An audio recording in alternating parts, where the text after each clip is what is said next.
आज ये वीडियो एक ऐसे सवाल पे है जो शायद से हम सभी के मन में कभी ना कभी तो आया ही होगा कि अगर आरबीआई हमारे देश की नोट खुद प्रिंट करती है तो हम और नोट प्रिंट करवा कर देश की सारी प्रॉब्लम ख़त्म क्यों नहीं कर देते।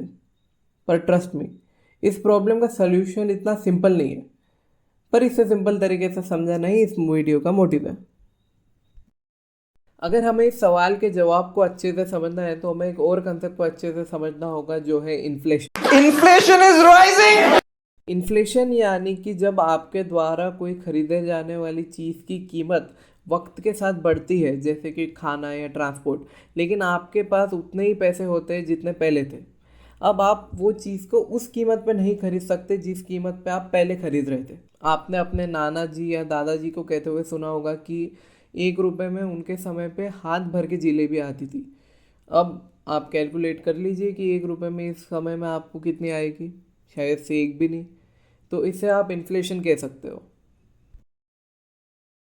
समझिए कि आपके पास एक टीवी है जिसे आपको 1,000 रुपये में बिकना है और वो टीवी खरीदने के लिए कुछ 2 से 3 लोग आते हैं, लेकिन बीच में ही हमारी गवर्नमेंट आती है और कहती है एक एक गरीब आदमी को मुफ्त में 15-20 लाख रुपए। तो जाहिर सी बात है कि उसके बाद हम सभी के पास पैसे होंगे तो टीवी के बायर्स भी ज़्यादा होंगे। तो अब जो टीवी को खरीदने के लिए पहले 2 से 3 लोग थे, अब वही टीवी खरीदने के लिए कम से कम 100 लोग होंगे।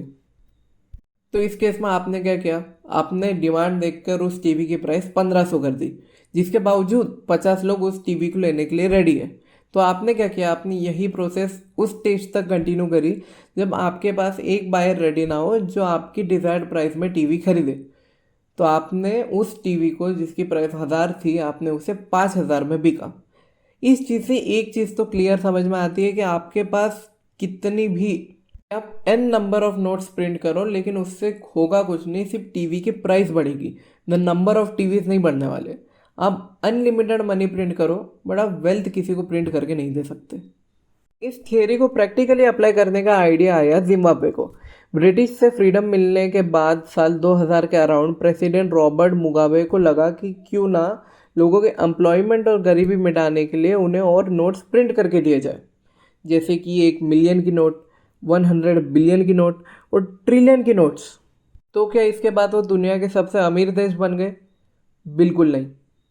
इससे लोगों के पास पैसा तो बढ़ गया, बट उन नोट्स को प्रिंट करने के लिए चीज़ें तो लिमिटेड ही थी, जिसके कारण उस समय जिम्बाब्वे ने एक अलग ही टाइम देखा।